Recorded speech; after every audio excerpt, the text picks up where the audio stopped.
listen to this. There's something strange going on, and I'm not how black mob violence exists exponentially out of proportion, and so every incident by itself is really insignificant. But once you string them together, out of proportion, and so every incident by itself is really insignificant. But once you string them together, that's when there's only one conclusion, which is there's something strange going on, and I'm not 100% sure what it is. Can you elaborate a little bit more on that? Strange going on, and strange going on. That's when there's only one conclusion, which is there's something strange going on, and I'm not 100% sure what it is. That's when there's only one conclusion, which is there's something strange going on, and I'm not 100% sure what it is. Can you elaborate a little bit more on that? Well, yeah. I mean, there's the incidents are. I mean, look at Friday. Friday at Howard University, the oldest and most venerated black college in America. They had a race riot at Howard University on Friday. When I say a race riot, that means everybody involved was black. There was a concert. The star of the concert was 2 Chainz. For people who aren't fuddy-duddies like me, I'll remind people 2 Chainz' biggest hit is "Start a Riot." Last time I looked, it had 12 million hits on YouTube. Probably has 13 now. So 2 Chainz is on stage at Howard University at homecoming. A bunch of people. The concert was sold out. Hundreds and hundreds and hundreds of people were outside trying to get in. Couldn't get in. They started hopping the fence. They started breaking the fence down, fighting with police. 8 or 9 people went to the hospital, including 2 cops, 1 broken leg. Question: did you hear about that? Not until this morning. I was actually researching our interview for today, but that's my first time hearing about it. It's very, I will agree with you there that it was very underreported in the news. A couple days before that, same thing happened at Virginia State University. Homecoming. 200 to 300 black people rampaging through the university, beating people up. Somebody got stabbed. 1 person got arrested. This is a very, very long list. But when you say a race riot, was either one of those situations where the people targeted any specific racial group, or was it just happened to be a large amount of black people or whites or whatever? See, I don't say it just happened to be. I used to say it just happened to be until I started researching and finding out that when this happens, it's exponentially out of proportion.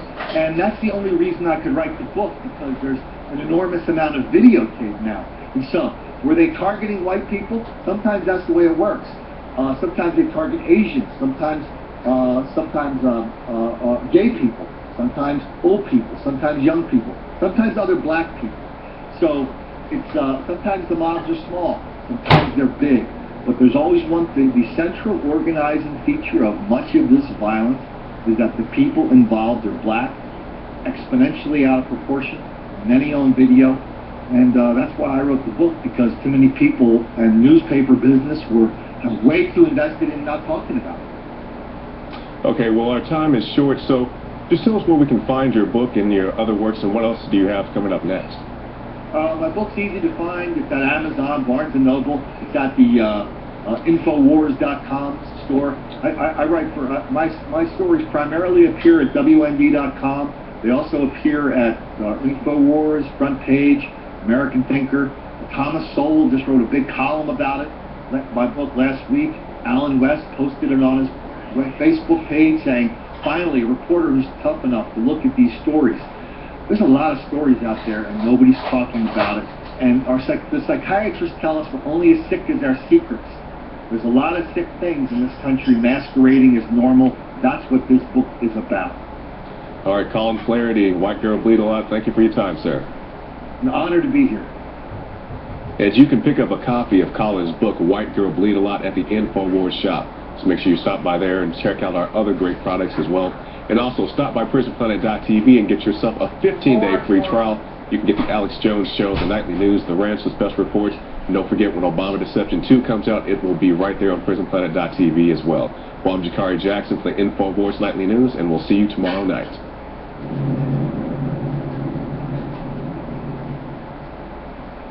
Now you can watch the Alex Jones Show live as it happens at Infowars.com/show. You'll find links to all of our content there and a free 15-day trial for Prison Planet TV. More than 60 movies and documentaries all in one place at Infowars.com/show. Why is nascent iodine so important? Nascent iodine is so important because it goes directly to the thyroid. It's not bonded to a salt, which means it doesn't have to be broken down, and it's the most usable form. It's what the body uses. It's what the body is designed to use. If you have low energy levels, if you have pains, if you have thyroid problems, if you don't feel up to par, well, they've proven now that the fluoride and a lack of iodine causes a decreased IQ, because you have all this stuff that builds up inside your system and builds up and builds up. And that's why some people, when they start taking iodine, will have what's called a Herxheimer reaction or a detoxification reaction. But that's a good sign. That means you're detoxifying all that fluoride buildup, the mercury buildup in there, the bromine buildup in your system, and the chlorine buildup in your system. You don't want those things. All of those things have been proven as carcinogens. That's one of the reasons prostate cancer is on the rise too, is because prostate takes up iodine, and the men that are lacking iodine causes the prostate to become cystic and causes the prostate to swell and eventually leads to prostate cancer. There's been an extreme rise in polycystic ovarian disease, PCOS, with women, fibrocystic breast disease, because iodine is stored in the breast tissue, the ovaries, the prostate glands in men. It's utilized by every single cell in the body. Why does this almost taste good compared to other iodine that tastes horrible? That's because it's real iodine, atomic form. We wanted something that's going to go straight into the bloodstream and straight into the thyroid gland. We wanted to put it in a vegetable glycerin base. That's a USP kosher certified vegetable glycerin base. And that product is not tested on animals, it's vegan friendly, it's gluten free, it's GMO free.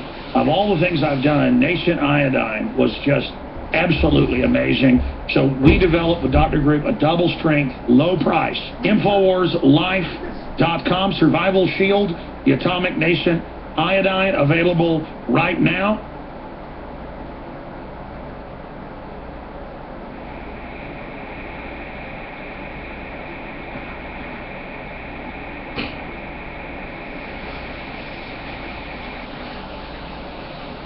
Now, our guest that's going to be joining us will be here with us for the rest of the hour. Later in the hour, we'll go to your phone calls for Brian and Cypher and Andrew and Anthony and others that are holding. But our next guest, we tend to get guests on like this, and I think we all take it for granted. I do too myself. When we get these guests on that are blowing the whistle on huge issues, like when we have guests on that blow the whistle on evangelicals told they'll be arrested if they give money to evangelical churches in the U.S. Army. That's a total violation of the First Amendment. Sounds like Nazi Germany. We were talking about that a year ago. Now it's finally national news, and they're now backing off that. But we have to understand the power of this broadcast, the power of our guest, and the info. It was back in June, and here's the article up on Infowars.com. The Guardian revealed a major NSA scoop, then deleted it from their website. That's from Business Insider. We also covered it and broke it at Infowars.com with Wayne Madsen. And it was Wayne Madsen who was on with us the week before. The Guardian contacted him. They interviewed him about the Q group spying on the Germans, where the spy bases were, where the cables were. Everything he said is now what's caused the big firestorm. Snowden came out after Madsen and confirmed all of this. And so I just want you to know, Wayne broke this here and at WayneMadsenReport.com, his site. And I'm going to have the guys do an article going back to him 15 years ago, a year ago, a few months ago here on the show, going over all this. He has a new book out on the subject as well. But I want to get his breakdown on these Google barges. Now we learned there's a bunch of them. I have my intel, what they are. I want to get his intel. And basically where all this is going. But now Cameron is in the Guardian again, but also in press releases saying there'll be tougher measures if media continues publishing Snowden leaks. The British government's been trying to control our media over here on these leaks, because it was Britain that taught the U.S. how to do this spying in World War II.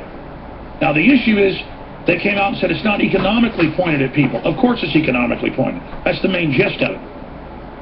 But of course, Madsen also pointed out the Germans and French and others are spying as well. He talked about their Mediterranean.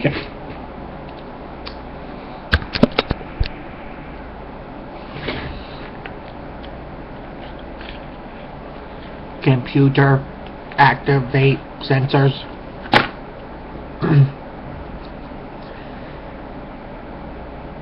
Detect ultra low frequency.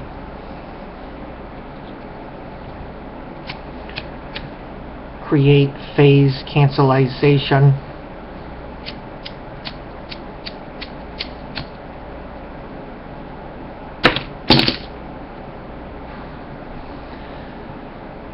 Engage in active phase canceling of detected ELF frequencies. Canceling signals out. Engaged.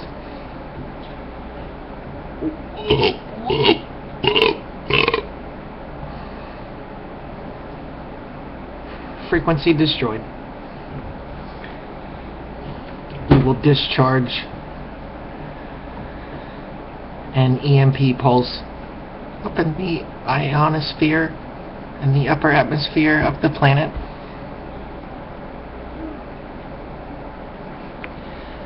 Disabling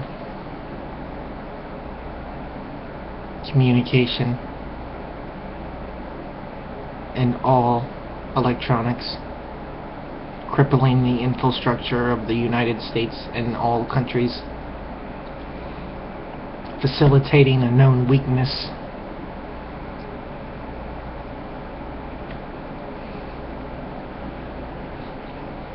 bringing them back to Stone Age.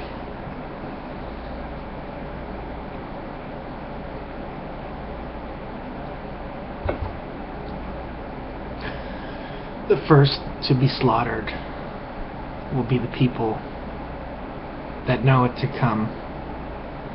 Then the second to be slaughtered will be the lemmings as they consume themselves. Then the last to be slaughtered will be the bunker dwellers. For somewhere in the unknown there are people kept in the dark, and they don't know anything else other than a cave. They are kept there for the better of humanity. We choose the strongest, fittest, most DNA, perfect DNA, and we keep them like seeds, living seeds in bunkers.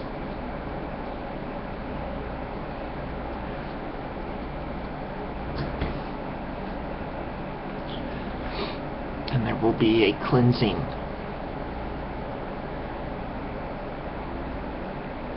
where everything is bathed in fire for 7 days, and only few. And that will be when the EMP goes off, all the nukes go off.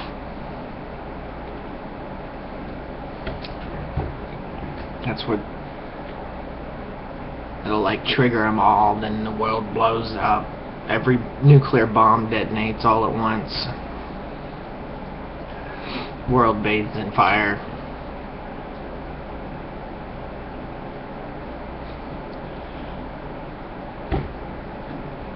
During that, you'll get looted and pillaged, and they won't ever talk about it like in the beginning. First, what will happen is the skies will turn red.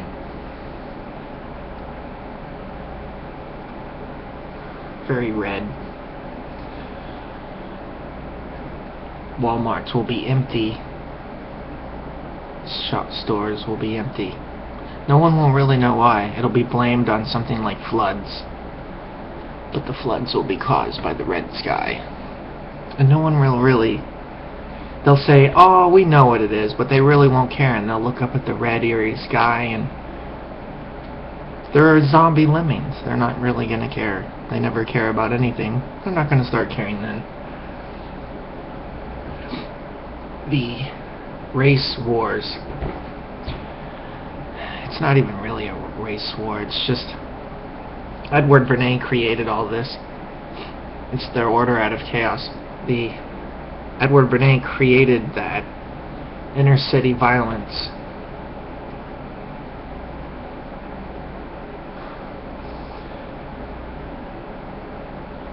Because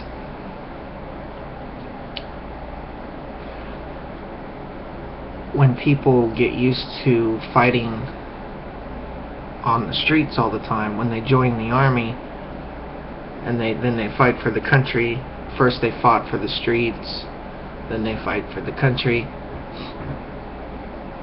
and they said it just becomes second nature to them. They create a culture of violence where violence is entertaining.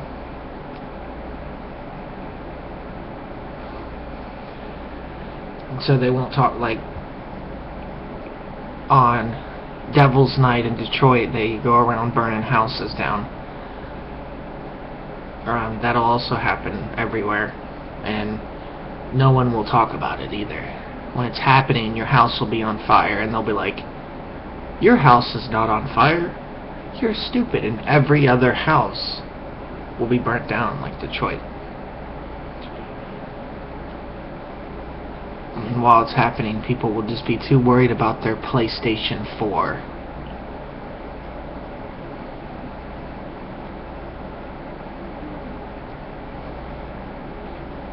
Or their Xbox.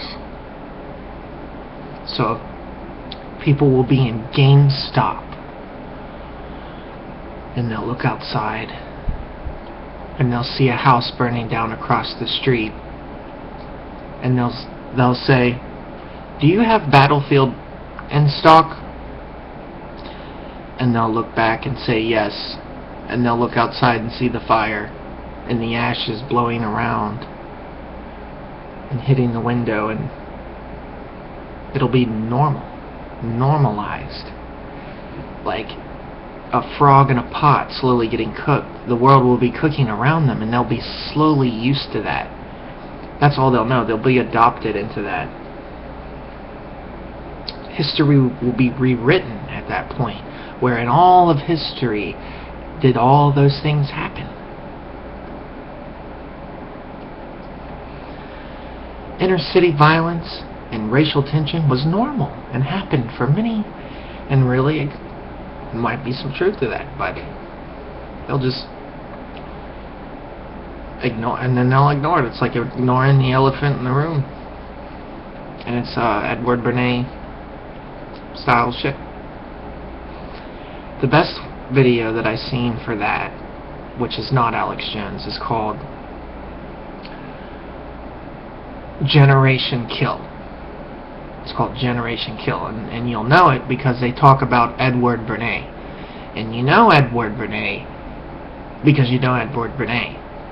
And so they talk about Edward Bernays in Generation Kill in a totally different way, where you can watch that and you're watching it and you're like, okay, this kind of makes sense, whatever, okay. But then it's like later on it dawns on you, it's like, no, they're saying how Edward Bernays creates this violence, and how they're saying something. They're really saying something. It's not like, oh, okay, cool, whatever. It's like, whoa, this is actually affecting my everyday life. Like, what do we see on the news every day that actually seems to affect our day-to-day life? It's like, this is one of those things where it goes from like being asleep to kind of being awake, and you're like, whoa, Edward Bernays is some serious shit. It goes from just going, oh, okay, this is a video that kind of makes sense about Generation Kill, people raised to kind of be violent, to, no, this was Edward Bernays. This is like State of Mind, like Alex Jones. And it's like, that's why Alex Jones, you know, it's like he's alive today, but when the nukes go off, I don't think anyone's gonna give a shit, and he's probably the first one they'll go after. So he keeps thinking he's a canary in a coal mine, and it's like even North Korea said they would fucking hit Alex Jones with the nukes. They're like, when the world ends, we're fucking aiming nukes right at Alex Jones. And it's like, I bet they will, man. Like, because he knows, and he's waking people up, and it's like,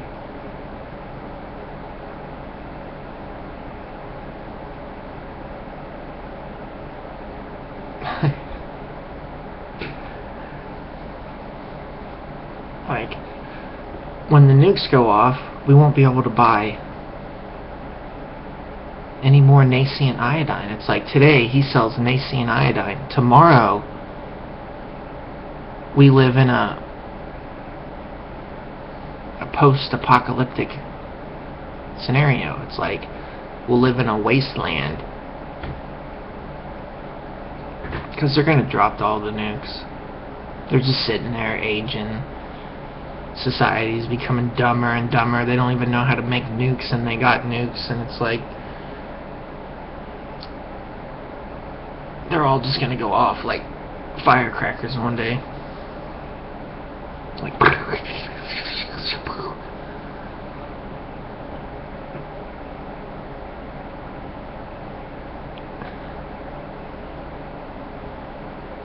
because there was a rush to make them, and now there's like a rush to get rid of them.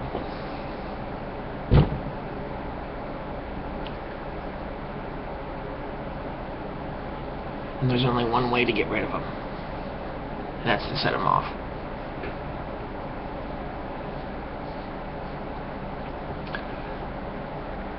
And that's the EMP, because that's what the nukes have. They got the EMP on them, and they're going to set them off in the upper atmosphere like they did before, and they kept saying it vaporized the atmosphere, and it did. That's the thing. The sky was bluer before they did that, and they even said it would vaporize the atmosphere. And it did, and that's why the skies turned red. People don't even know it, because it's normal now. Like, old people will say, I remember like, they'll look up one day and kind of go, the sky's always like this weird blue. I remember when I was like 5, it was really dark blue, and I never really noticed until I looked up and started remembering and thinking about it and going, the sky didn't look like this. It was really dark blue. And now it's like this hazy light blue, like half of the atmosphere is gone or something.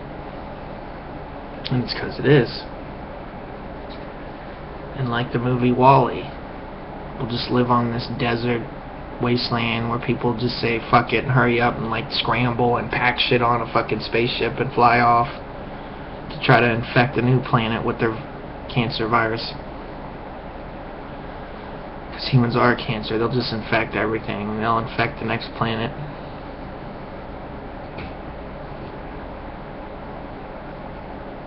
They're not staying on this planet.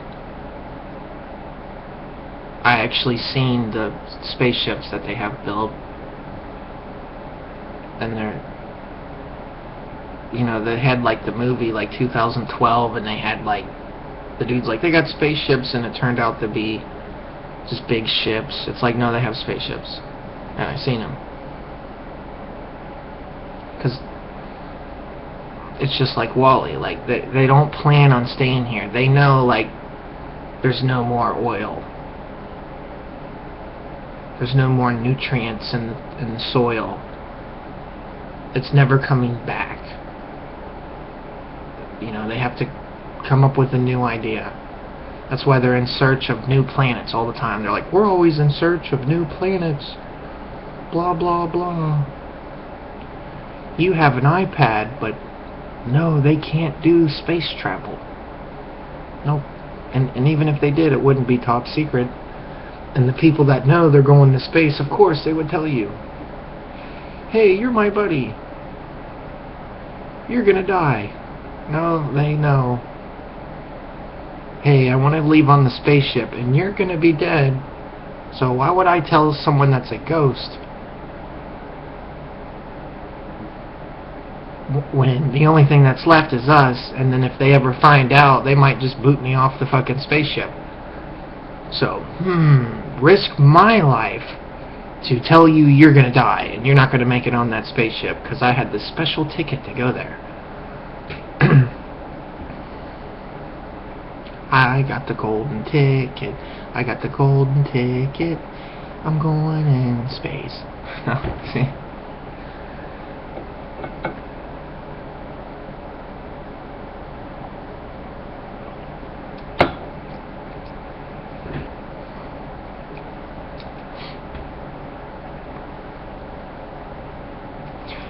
Just wait till the earthquake comes, when they're like nuking the inside of the planet just for fun, and like the earth starts shaking and they're like, they already got like tsunami bombs, and it's like they're just nukes. That's how they brought down the World Trade Center, is with nukes.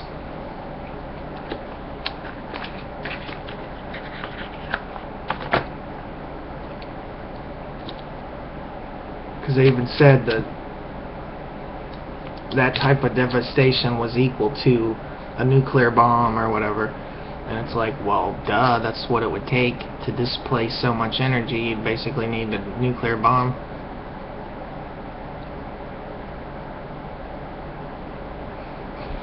Because all the cameras are pointed at the building when the building just starts shaking, and then it stops, and then it collapses. It's like that was the nuke going off. So the same thing with like Fukushima, like they just put a bomb under the ground and it goes and it shakes for a while, and then you're like, okay, and then the fucking tidal wave comes.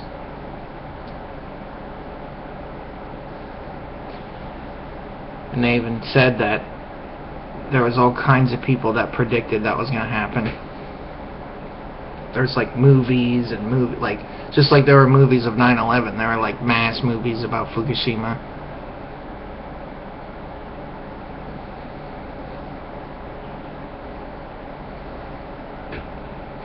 And it's actually not as bad as people think. Because it's not. If they put water on it, it's like even Idiocracy, they were like, what if we put water in the reactor?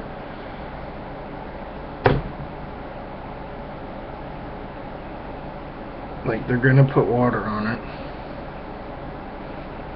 When there's water on it, it's not gonna melt down all crazy.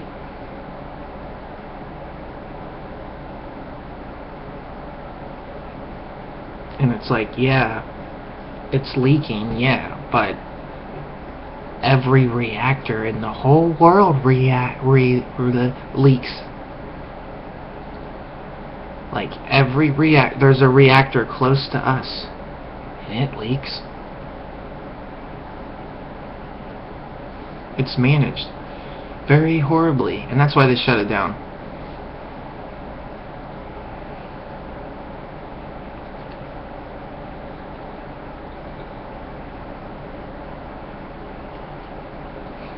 And I remember there's a bridge that went to it, and it's close by, and there's a bridge right next to it, and they like just built it, and some guy said he was crossing the bridge when Mothman came and like gave him a premonition.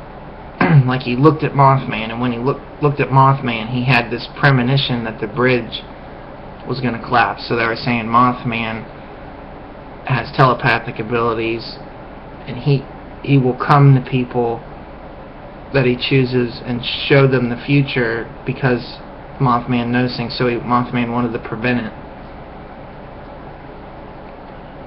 And so this dude was like tripped out, you know, that happened. And so he told everybody the bridge was going to collapse, and that Mothman told him. And then the bridge did collapse, and they said that he must have been a terrorist, and that he did it somehow. And he halfway got in trouble, and they told him. And so eventually they just kind of made a movie. They just said, whatever, maybe something did happen. And they considered him some kind of hero, because they said since he told people, like, they did kind of watch out. Some people did die, but they think he might have saved some people.